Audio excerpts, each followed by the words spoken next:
Thank you. Um, I try to title my presentation "The Language of the Other." By the way, I hope you can understand my Italian accent. It's sometimes difficult. So, uh, oh, I also printed some material if it may help you to follow my presentation. Yeah. Can you? And also, I brought a glossary in the end. It may be helpful for you maybe to follow. Um, Basically, I would like to introduce some reflections about the journey. And the journey is, in the specific case, is my journey here in Hong Kong. But I believe it can be every journey. I would like to introduce this journey speaking about two stories which I taken from Christianity, because it's between these two stories that the itinerary of the journey is drawn. The first is a myth, and it's the Tower of Babel. The story of the Tower of Babel is told in the first book of the Old Testament of the Bible. So it's about a population in Mesopotamia. They were building a tall tower, and the tower was reaching up into the heaven. The plan was to gain recognition for themselves as a people and to be able to stay together. When God saw what they were doing, however, he concluded that they were trying to gain more power. So to make planning difficult for them, he made them speak many different languages.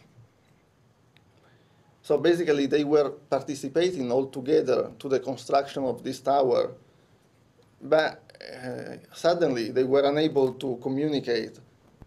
They could not communicate at the building site.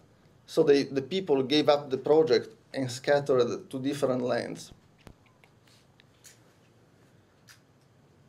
The second episode is the episode of the Pentecost, and this is taken from the Evangelis. The story of the Pentecost is that 10 days after Jesus ascended into heaven, the 12 apostles, Jesus' mother, and many others were gathering in Jerusalem. They were indoors, they were praying, and suddenly a sound of rushing wind filled the house, and tongues of fire descended and rested over each of their heads. These tongues of fire were the outpouring of the Holy Spirit. So what happened is that suddenly the apostle, they went outside, they went into the streets, and they were able, the miracle of the Holy Spirit, the miracle of these tongues is that they were able to talk in the native languages of the people present. So it was this created a sensation. Suddenly they were able to speak many different languages, the languages of the others. So I think these two myths are very actual. The first story, the myth of Babel, is the ideal of an originary unity of language, a time where everybody was speaking the same language, where there was no misunderstanding. But of course, this is a myth. This is a wishful thinking. And however, I think the idea of a universal language is still dominant. Not only it's at the base of the modern theory of communication, but for example, is at the base of science, many scientific approaches. On the other side, the Pentecost, it suggests that the right words come by miracle. So what the apostles were suddenly able to say, so to be understood, it's a miracle. So in foreground, there is not the knowledge, something, the language that we should master, for example, to be understood. And there is not the experience. So there is something else. Of course, in psychoanalysis, we don't call it Holy Spirit, or at least I think we can call it somehow else. So the question is how to activate this big other, how to encounter the miracle while speaking, how to activate the other language, how to be understood, how to bring the Pentecost. And I think about these two stories, one myth and one episode from Christianity. I think they are still actual, at least for me, my experience in Hong Kong. Coming to Hong Kong for me has been a kind of cultural shock. I can tell you I've been traveling in many places, but coming to Hong Kong, I found that Chinese thinking is very different from Western thinking. And I think that this is an extraordinary chance if one is able to bring this difference into a cultural, intellectual level. I can tell you that my experience is that for many people, this difference is not something extraordinary. It's something that constitutes a provocation, something very difficult to stand. Maybe you also know many people here. They don't really enjoy the difference. Many people complain because they don't feel comfortable, maybe because all the others cannot understand me, maybe because they just dream of coming back to their motherland. And so in front of this difference, it's easy to be lost and to be in the Babel instead of the Pentecost. So often the consequence is that there is a closure to the other. For example, instead of trying to meet the other, there's a closure. I meet only the similar, or I experience only what I know already. So the question is, what makes the difference between the Babel and the Pentecost? What makes the things happen? And what I propose here is something different from the common sense. So what I propose is that it's not the knowledge, it's not the calculation, it's not the experience, but it's rather the desire, it's the motor of life, what can address the experience to the Babel or to the Pentecost. Because when I think the episode of the Pentecost, for example, how can we name this feeling? Suddenly, these people went out and they were talking, and they found the power. This is the desire. If we can find a laical reading or misreading of this episode. So I think this is quite opposite to the common sense, because if we think about it, usually the common sense is that the key to assess the other is to learn the language of the other, to learn what are the right words. So we have to learn the right words to be the good manager, the right words to deal with the people, the right words to find the girlfriend or the boyfriend, the right words to teach sexual education, whatever. There are manuals for any kind of things, right? And this is this idea of the knowledge is the idea of controlling the other. So this idea that we can restore the unity the originary unity of language is still very present. If also many linguists, for example, you might know Chomsky or Pinker, they think, oh, we all think in a language called mentalism. It's a language of mind, made of symbol. All the languages are just covers. So in the end, we will all be able to translate. Everything can be translated. So the misunderstanding can be removed. But this is, I think, something that if you have some experience of traveling, you see that this is a wishful thinking. Speaking another language is also really thinking differently. So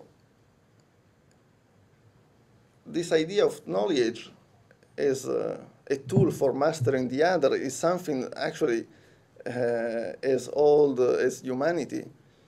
This is the Garden of Eden. This is Adam and Eve. And they were warned not to eat from the tree of knowledge, you know. It's in the Bible again. So they could eat from everything except the tree of the knowledge of good and evil. If you eat its fruit, you are sure to die. This was the warning they received. But this is interesting, no? If you eat from the tree of knowledge, you are sure to die. So I was thinking, but what kind of die? Because as you know, they didn't. They ate the fruit, of course, because when you say to someone, you don't have to eat, of course, he will eat it. But they didn't die. So what is this kind of death? I think that eating the fruit of the knowledge, they encountered the limit. The dead is the limit. And I think that the discourse of the knowledge is a discourse about things that have an end, things that terminate. So the word is on the side of the object, and this is always misunderstood. We think we talk of something, but actually it's quite reverse. So this is the interpretation I give about this myth of tree of the knowledge. The death is not the physical death, is the death within the discourse, is a death within the speech. So, for example, also you can think some clinical example, the depressive discourse. So it's always thinking why, what, always trying to get some knowledge about the object, and it's a discourse of things that die, really, that things, it's deadly discourse. So what I say is that the word is on the side of the object. Is the object what make us talk? So, for example, for me, when I say Hong Kong is my other, Hong Kong can work for me as an other, Hong Kong can be the other of psychoanalysis. Of course, it's not just a representation, no? We are not just saying Hong Kong is like this or like that. This is maybe anthropology, but when we are talking about Hong Kong, when I'm talking about Hong Kong, it's creating Hong Kong. Hong Kong doesn't exist before we start talking about it. So everything I can say about Hong Kong is because Hong Kong make me talk. But for example, if I have to say that coming to Hong Kong, paradoxically, I made the opposite journey because I rediscovered all my Western discourse. So it's the object that animates me talking. So I'm trying to confute a little bit this idea of knowledge, because the idea of knowledge is the idea that we can define, classify the object, that we can watch from outside, we can watch through the lens, we can watch through the mirror, we can watch through the keyhole, and we can control the object. But as also in the clinical experience, the knowledge is quite useless. Even in the consultation room, what we do with the knowledge is not giving explanation to people that you can change anything. It's not about knowledge. I don't think also what we want, what we look for is knowledge.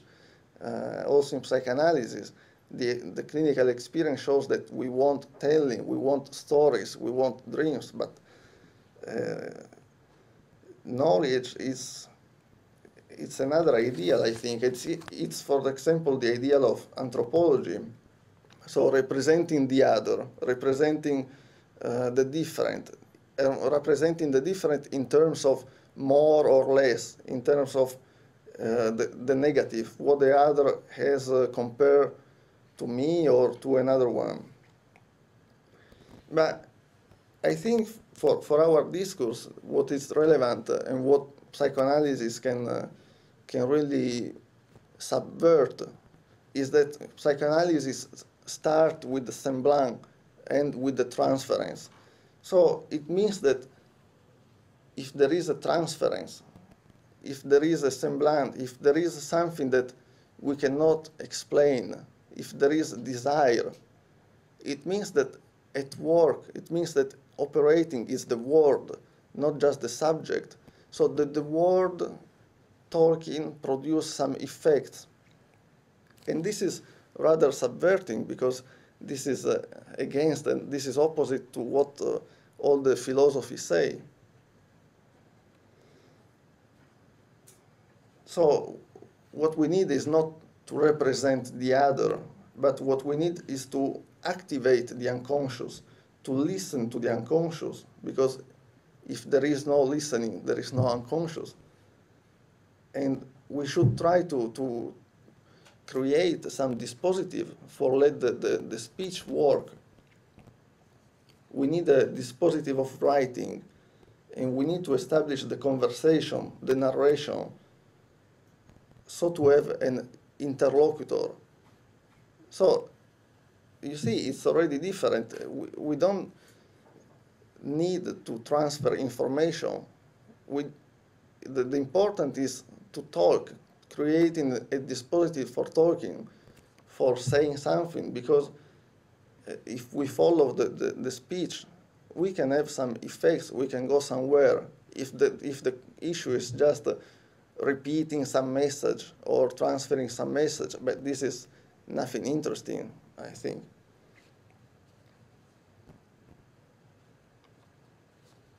So what is important is that if we find an interlocutor, there is no longer me and you.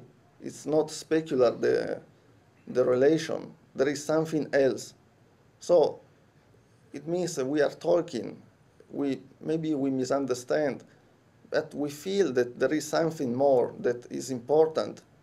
So, okay, we can suspend a little bit this misunderstanding, where we can try to let the listening open. So who is the interlocutor?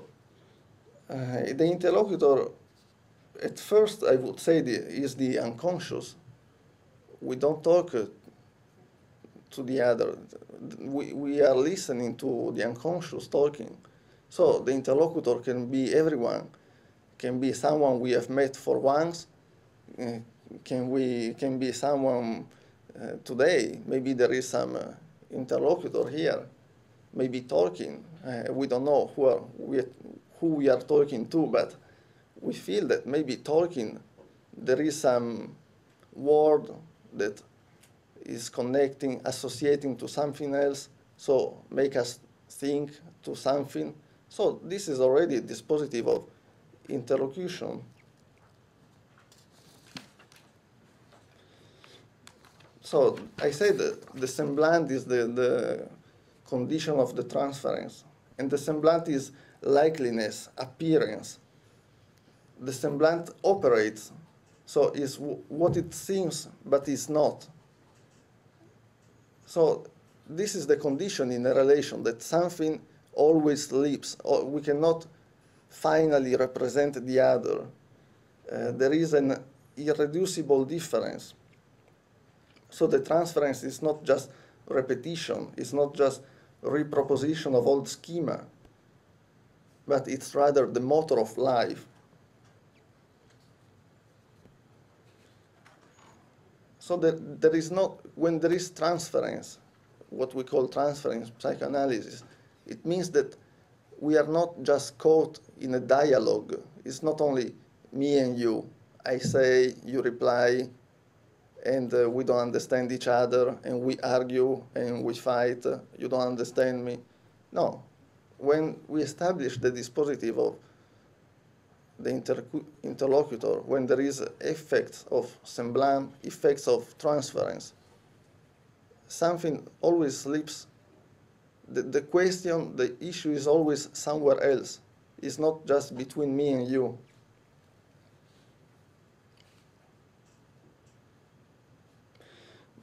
The dispositive of the interlocutor should be preserved. It requires care of the speech, openness, invention, rather than translation. It requires invention. I said, I don't think translation is possible for everything. We need not just translating, we need to invent a language. We need to find the language of the other. And hospitality. So who is the guest? The guest, I would say, every guest is a special guest. We should always be ready for the guest. Where the guest comes from? What language does he speak? Why I cannot understand the guest?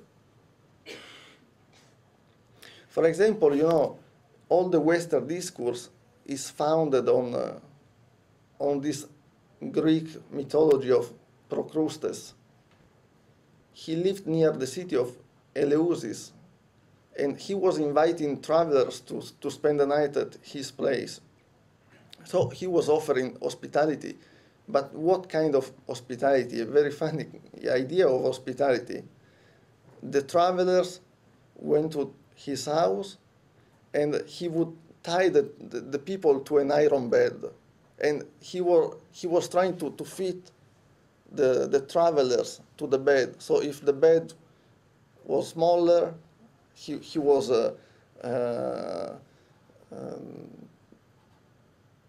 he was trying to how do you say, to scratch the travelers, or he was cutting his legs.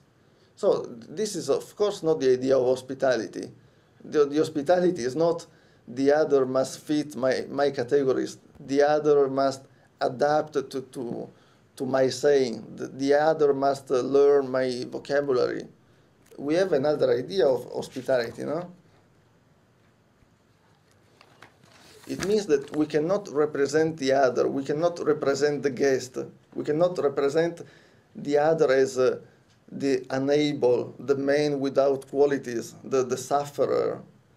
Because we recognize that when we see some limit in the other, more likely we are talking about our limit. And this is a common experience I notice when I talk to people. They tell me, oh, I don't feel comfortable, or I don't like this place, people cannot understand me. I think the situation should be reversed. Maybe there is something in your speech that should be revised. Maybe this is an opportunity for you. So it's not a matter of the language of the other or my language. It's a third language. It's a language other. It's a language that yet has to be written. It's a language that follows the invention. When there is a meeting, when the meeting is satisfactory, it means that we are able to invent something. We are able to create in that moment another language, a language that didn't exist before. And the other language, I say, is the language of simplicity. The other language is the language that let us say the essential. No, it's not when you read some books so big, or when you read some academic paper. Maybe you don't understand everything. They are very complicated. It seems they are empty. They don't say nothing. But no, I say the other language, the language that you can understand and be understood is the language of simplicity, where you say the essential. When we say a moment before what the other was still thinking. So it's the right word in the right time. So I think that the misunderstanding cannot be avoided. The myth of Babel is just a myth, even though we always try to find some device, some setting, some dispositives to restore the original language. No? There are many practices, a lot of bureaucracy, a lot of standards we should adapt to the standards, because one day we will be able to speak the same language. But this is a wishful thinking. It's not a matter of language, and it's not a matter of age neither. I can tell you, the clinical experience shows that it's not a matter of education. What people can understand. There are sometimes some effects of understanding, and this has nothing to do with the level of education, with the age, whatever, because we are talking about another listening, a listening that is more radical, that has nothing to do with the knowledge. So I say that effects of understanding are preceded by humbleness, which is the condition for the listening. And when we are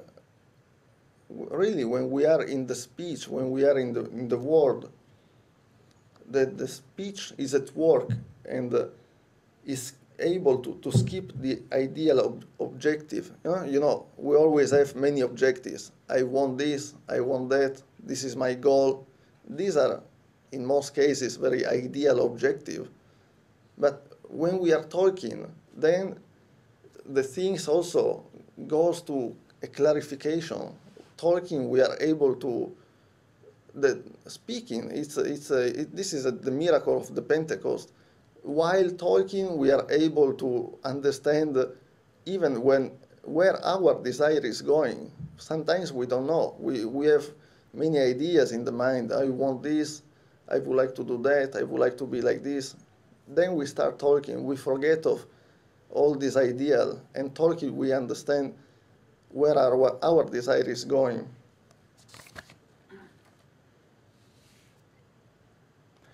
So this is the journey as I intend. The journey is something that we find ourselves in a journey. We don't know the path. We don't know it yet. So it's the desire, the wind that blows in the sail. And we need some sail for capturing the wind.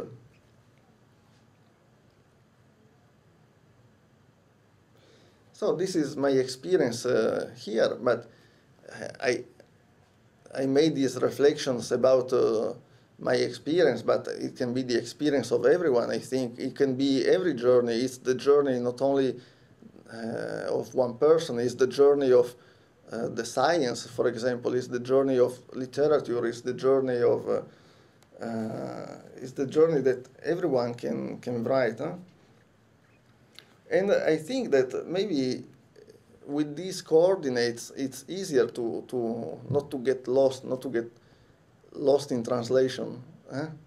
So I wanted to share with you, because I think the language of the unconscious is not the natural language.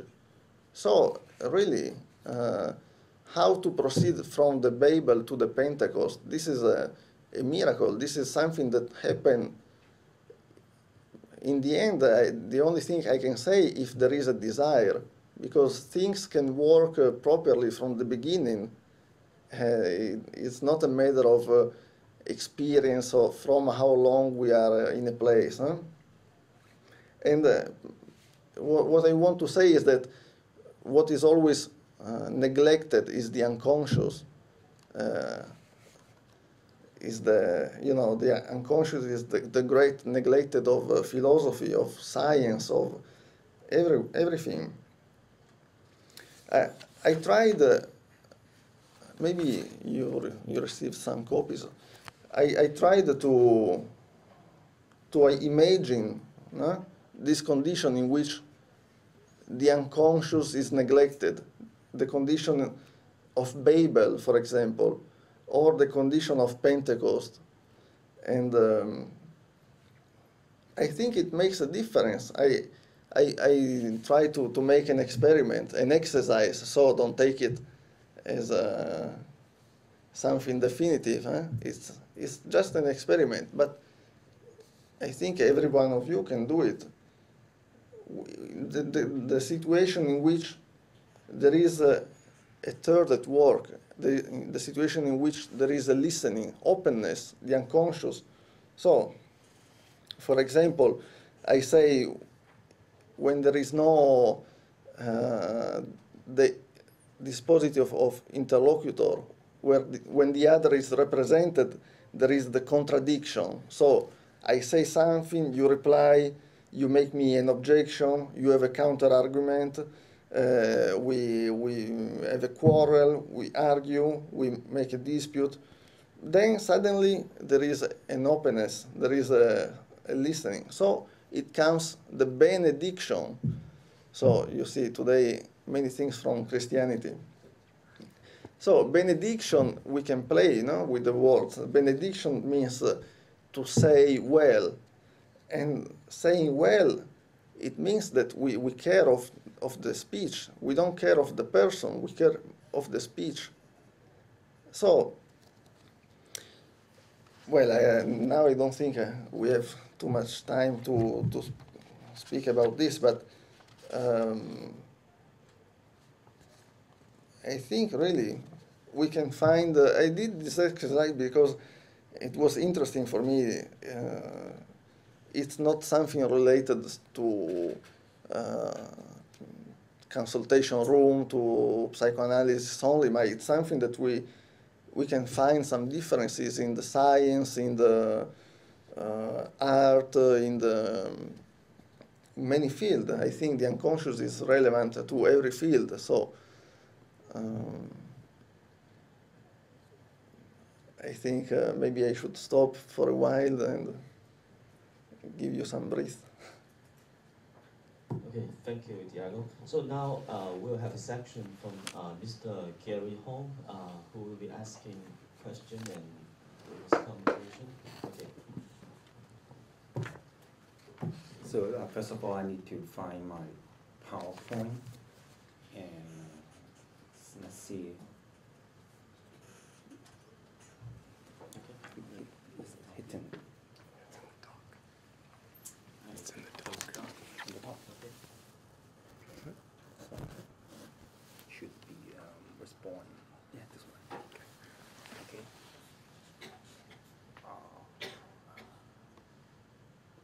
So play. Yes. Okay.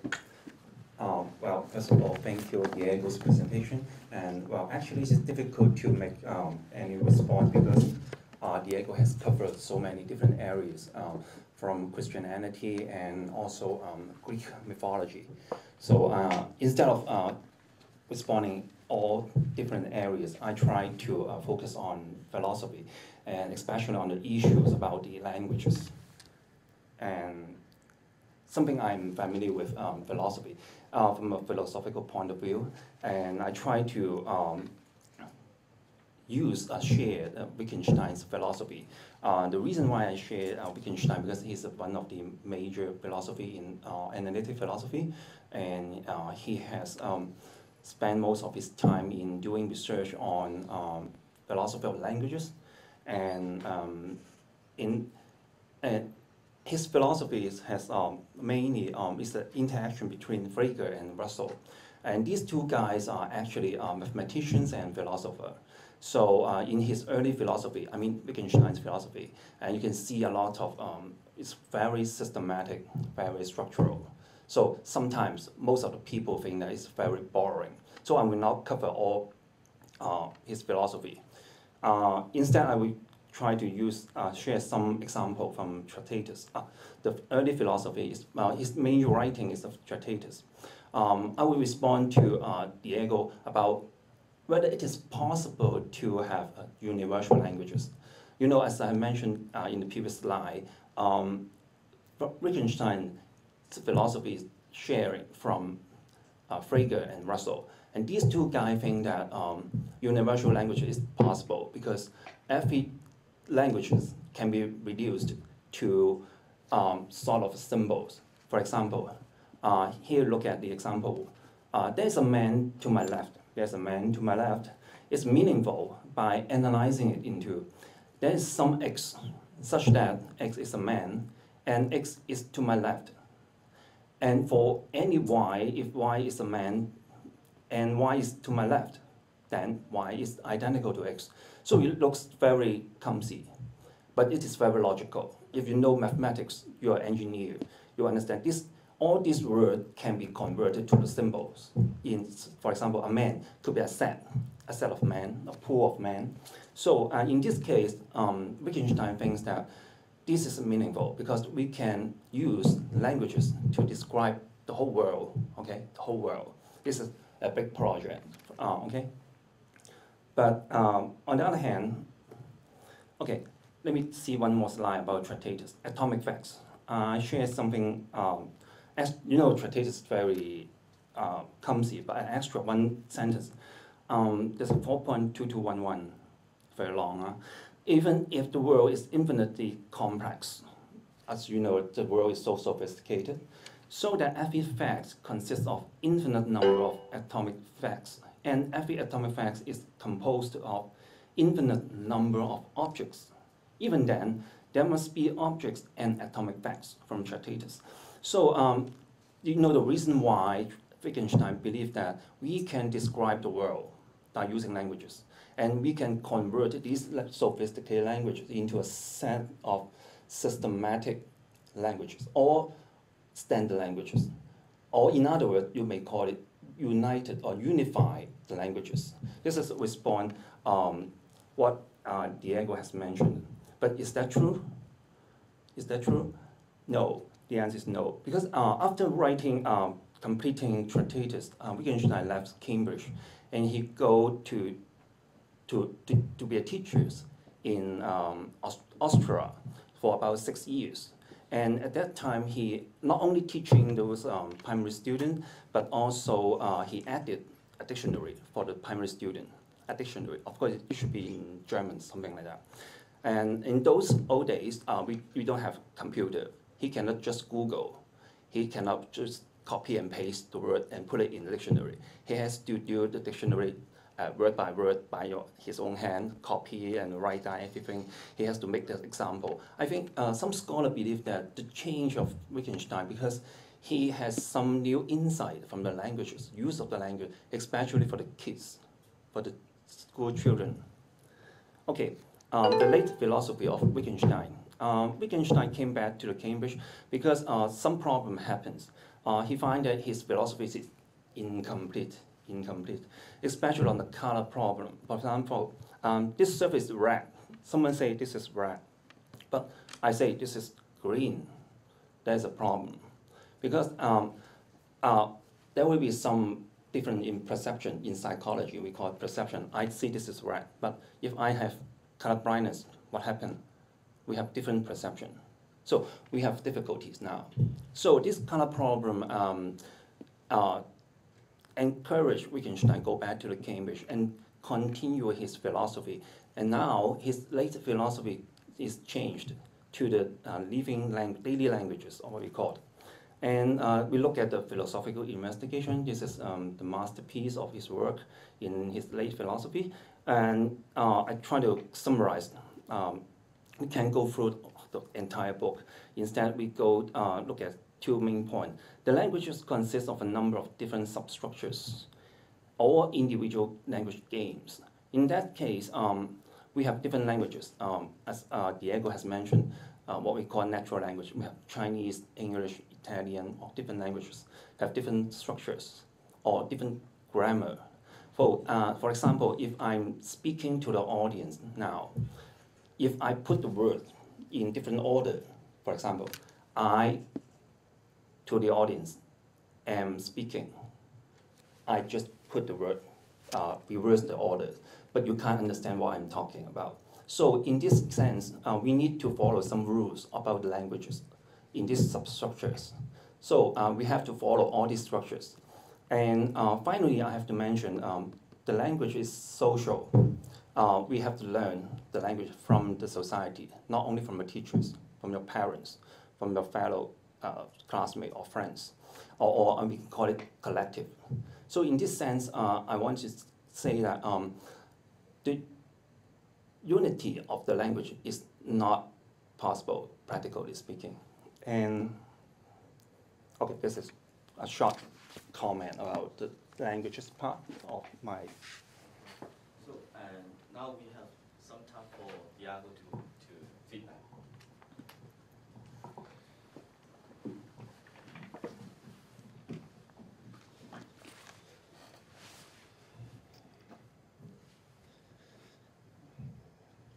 But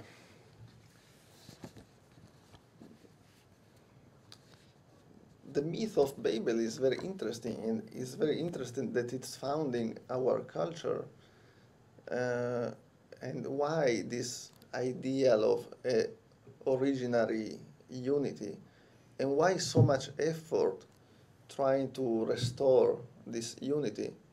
So I think that in every field, because we are talking about languages, it seems something, I don't know, maybe academic or something, but actually this is what affects the everyday life. And I think also the discourse of science is not immune from this idea of restoration of the Babel, the same Tower of Babel. What is it if not a tower of knowledge? No, it's the idea of academic, for example. We speak the same language, so every one of us bring a brick and help to build the tower of knowledge, and we can go higher and higher, and we can gain more power. But this doesn't work. It doesn't work practically. So, for me, so much effort in trying to restoring this unity is so much effort for trying to erase, delete the unconscious, delete the misunderstanding, the fact that when we are talking, we don't know where we are going, the fact that I can prepare a speech and then I come here, but then I forget the speech. We try to fix what we think on the paper.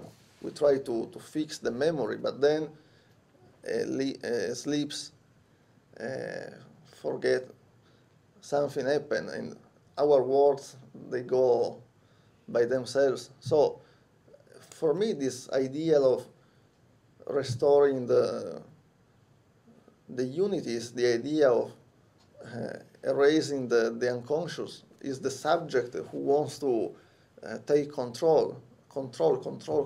This is the imperative of the subject. So I think linguists, they always make some very interesting studies and research, but for example, linguists, they always study a language that is never spoken by anyone, the natural language. So there is a language which is not spoken by anyone.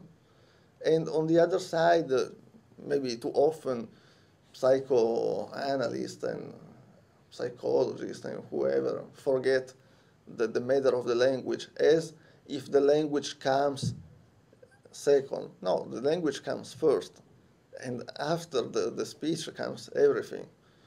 So I don't think I answered, but I think this is maybe the main point, the main challenge. This is the possible origin of uneasiness, of when we argue, this is something we experience every day. There is not, I mean, something that can save us from fighting and from arguing and quarreling and whatever.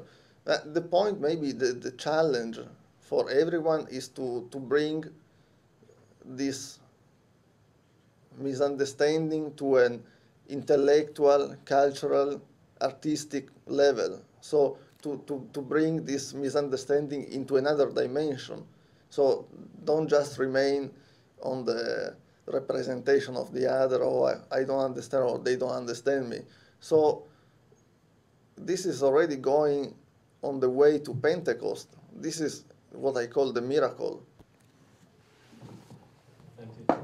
So this is time for floor discussion. If you have any question, you just raise your hand. Okay, thank you. So can I have your name? Shirley. Shelley, okay.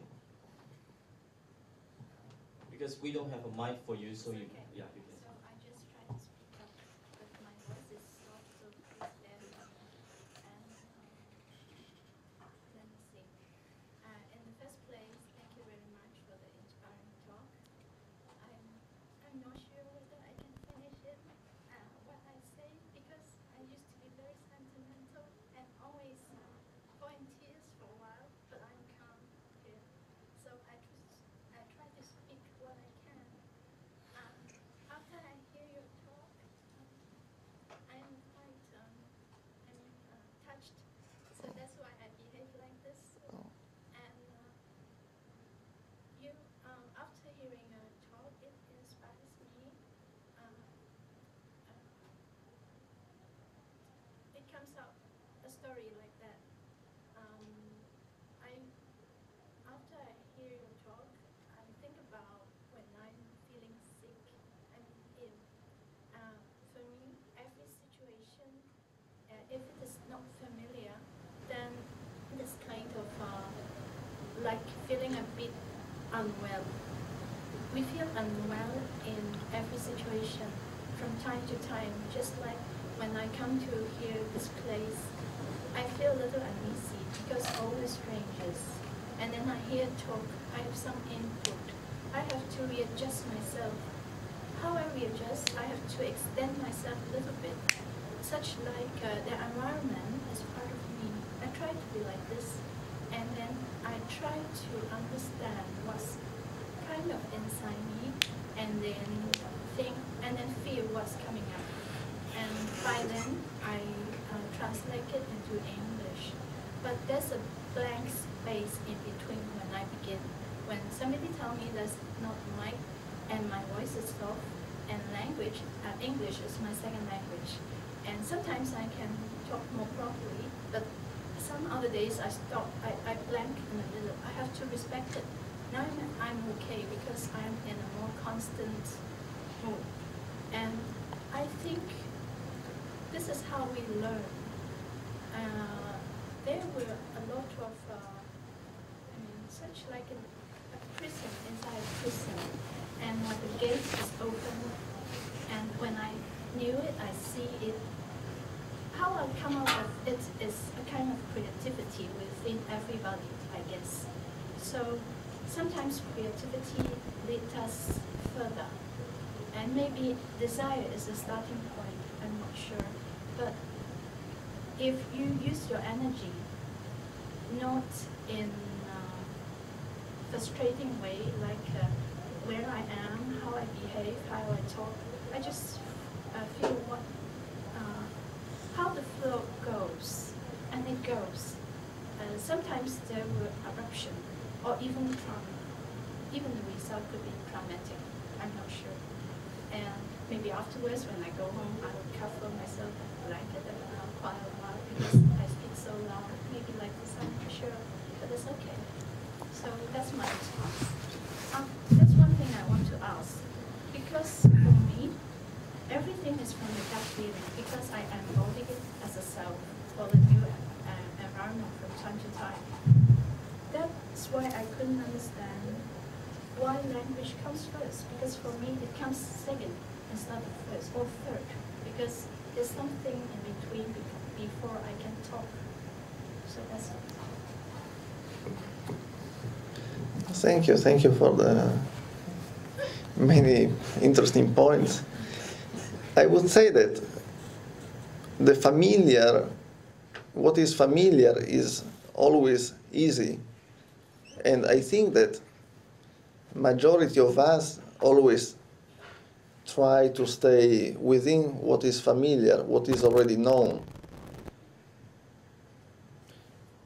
Why we made this meeting today? We could have chosen the familiar. We could have chosen to stay, to go somewhere else today. We could have chosen not to risk, not to take the risk of a presentation. But we did it. It's probably because making this exercise of speaking, trying to establish a dispositive other, trying to establish the conversation, the narration, the writing, we can have some effects that we cannot predict before, but we can predict that if we start talking, the things maybe go to the direction of the quality. So, of course, there is a little bit of anxiety, a little bit of uneasiness, because, as I said, one cannot control the speech. So we start talking and we don't know where we go. We start talking and maybe the voice lower or... But what's the problem with this? I mean, why language comes first is the same reason why when we are talking we cannot control the voice, for example.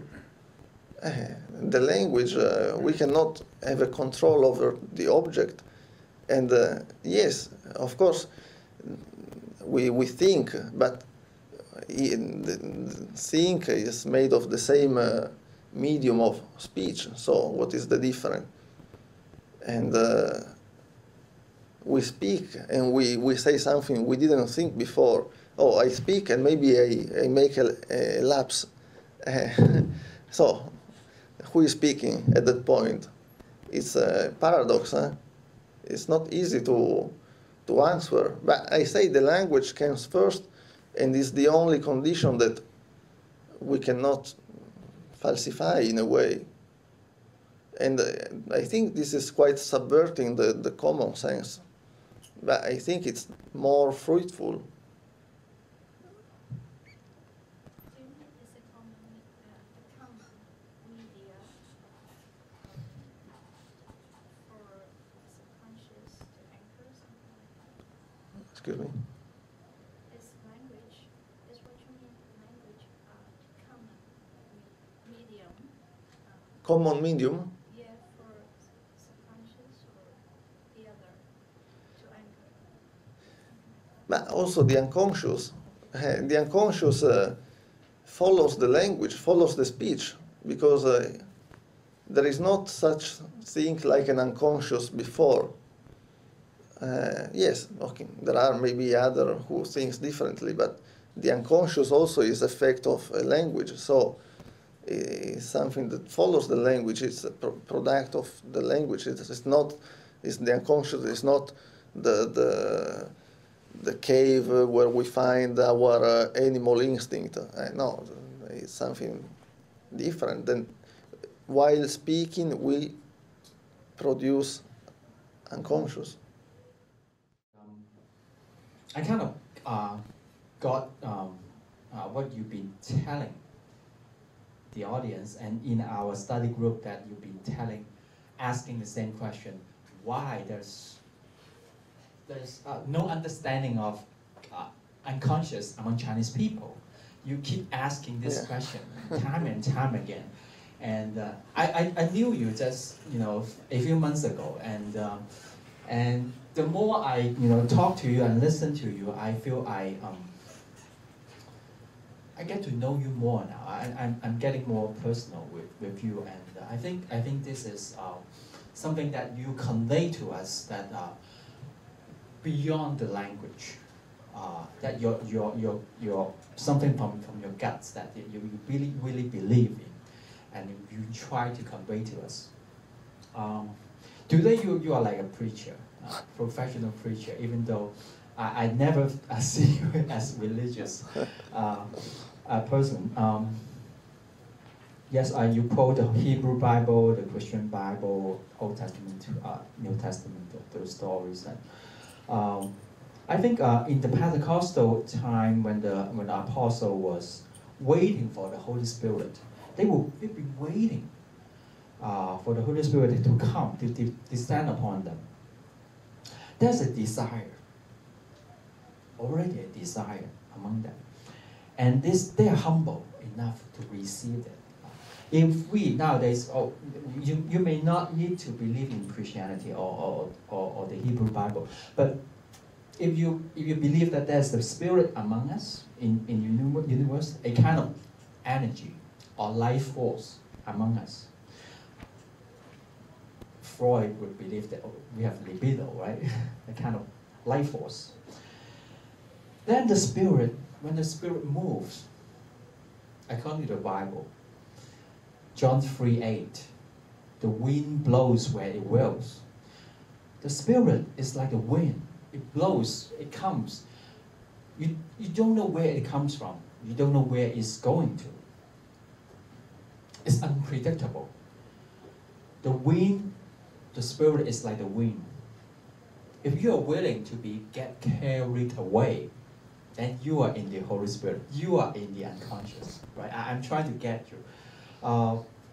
That's a very inspiring and very risky business that we human beings, we are so used to the scientific framework that we don't want to operate in this scary, risky way of life. And this morning I was reading a California psychoanalyst, Thomas Ogden, on his paper on the analytic third. That's the idea that he proposed in 1994. What he was trying to convey is somewhat like what you were talking about in your paper, the third. When the patient and the therapist, the analyst, sitting together in that diet, it looked like, okay, there's only two persons talking back and forth. But there's the third existing among them. Is that there's two persons, they're trying to communicate to each other. The energy flow, the thought, the feelings, everything among them create another entity, which is the third. And what he's trying to say was, as an analyst, he has to pay attention to the distractions he has in the session with the patient. Sometimes we think, those are not important. Why I think about my wife, why I think about a car that I need to repair, all these things. I should be focused on my patient. But those things were important, is that when you are in the session, what's stimulate you, stir you up to think about those things are the very important matters that would help when he could, by imagination, bring this into the session with the client, and that would become very useful tool to facilitate the unfolding of the unconscious. And also in the silence, he said that when sitting, as an analyst sitting in silence with the patient, that's conveying more than words can convey. That's something that the third is talking about. I just want to say something to echo with what you're saying, that this is very important, and that's the direction that we should work toward. So, thank you. I agree with you. My supervisor always say, as an analyst, you are paid to be silent, not to speak. Yes. Is there time for more lack of silence?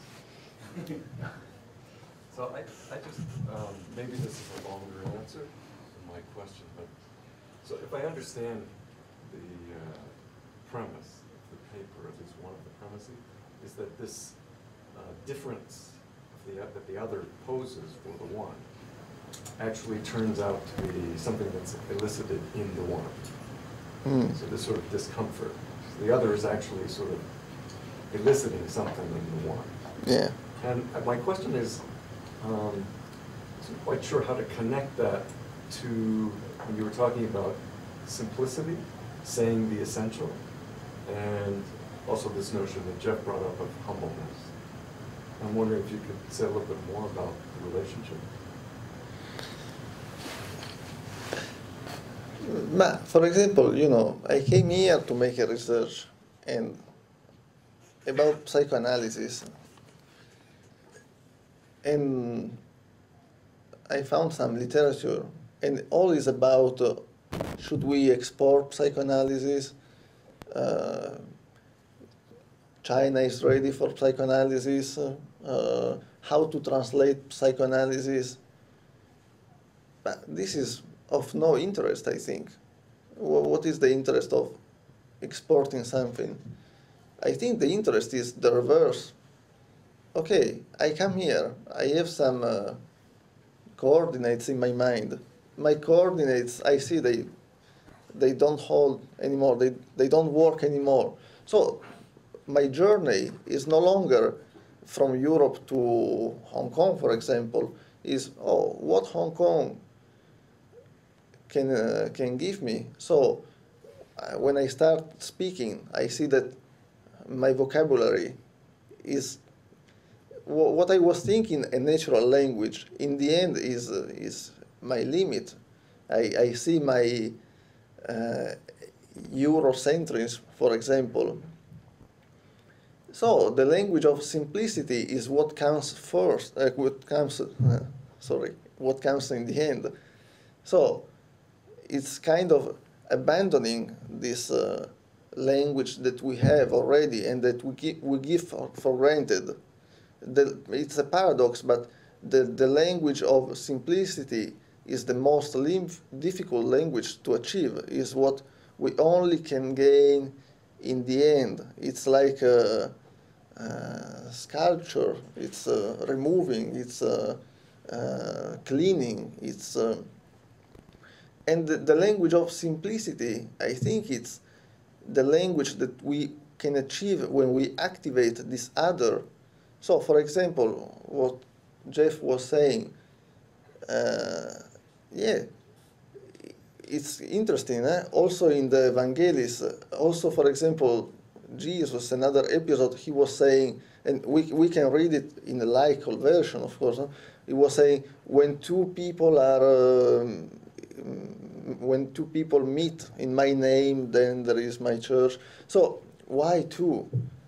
This is interesting because also in psychoanalysis we say, oh, the self-analysis is an illusion. You need at least another one, because from the two, then you can find the third. So I think humbleness is the condition of listening. Humbleness is, okay, I'm not master of what I say, I'm spoken. So where the word come from, and who is my guest, and who I'm talking to. For example, also Freud. Freud at the beginning was writing with Breuer, and he found his interlocutor. But can we say that he was talking to Breuer? I don't think he was skilled enough. In the end, he didn't help at all, Freud. Actually, he was misleading him to some other false way. But he was functioning, he was working as an addressee. So we need an addressee, someone who we address our speech, someone who we address our talk to. But we don't expect a reply, we don't expect an answer. So But in this situation, we create the third that can be really the dispositive that creates, that highlights that misunderstanding that can return to us and inform us about, okay, maybe you are moving from some premises that needs to be reviewed. Maybe there is still a long way to work. And maybe in the end, I think that when there is simplicity, simplicity is finding, you don't know how, but you feel that in that moment you didn't even prepare, you didn't even think about it, but you found the right word in the right time. I mean, the word, the speech creates the space and the time. Space and time are not preceding the language, are not preceding the word.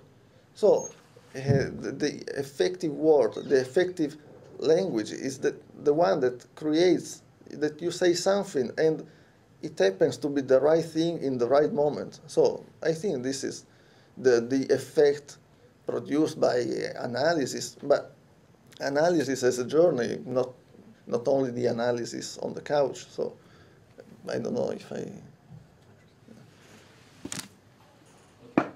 thank you very much, Mr. Gary Hong and Diallo. So we'll go to the second section of our presentation.